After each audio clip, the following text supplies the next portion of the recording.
Now, in addition to encountering death on a regular basis, on-duty police officers, like everyone else, have to confront loss in their personal lives. And sometimes this involves the death of a coworker from an illness or suicide, which blurs the line between professional and personal life.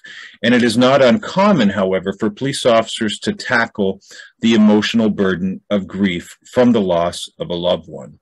And although some of these deaths follow protracted illnesses in the case of a family member, in some cases, this loss can occur from an incident that is remarkably similar to events that the officers face on duty. And this is one of the things that we really don't sort of think about a lot, is the fact that, okay, yeah, we understand that when we're working as police officers, we've conditioned ourselves to be able to temporarily suppress reactions, physical reactions, emotional reactions, and psychological reactions when it comes to death. However, it's very hard to switch that on and switch that off. And so many times we can face trauma and tragedy in our personal lives, yet our sort of protective coating, our armor of being a first responder kind of engages, and we don't react the same way that a typical civilian outside of the emergency services field would be seen to react.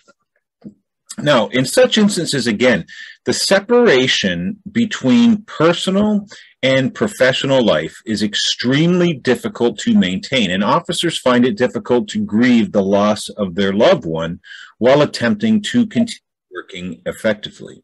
For example, an officer who contemplated retirement if his agency did not provide him with alternate work assignment after the suicide of his 16-year-old daughter because he was no longer emotionally able to work a patrol assignment where he routinely was caused to the scene of such suicides.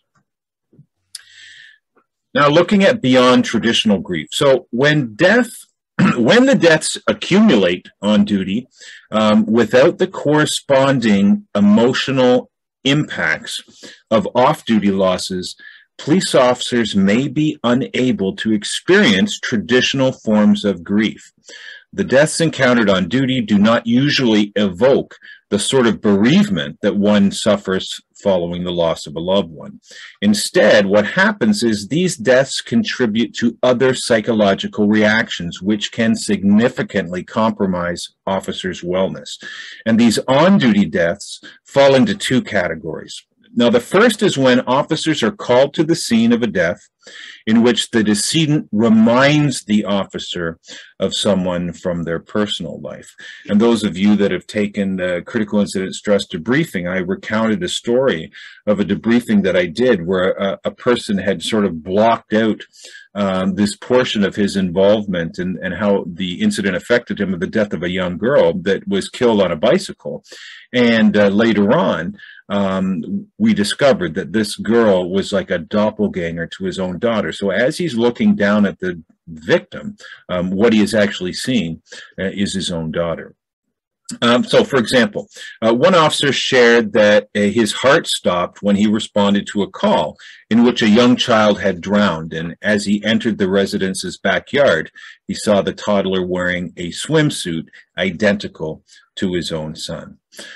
Similarly, officers with teenage children often express how much more difficult it is to respond to traffic fatalities involving teenagers than it was before they had children of their own. And although officers do not generally experience grief in such situations, these death scenes literally hit too close to home, and they make it more difficult for officers to maintain that appropriate emotional distance that's necessary.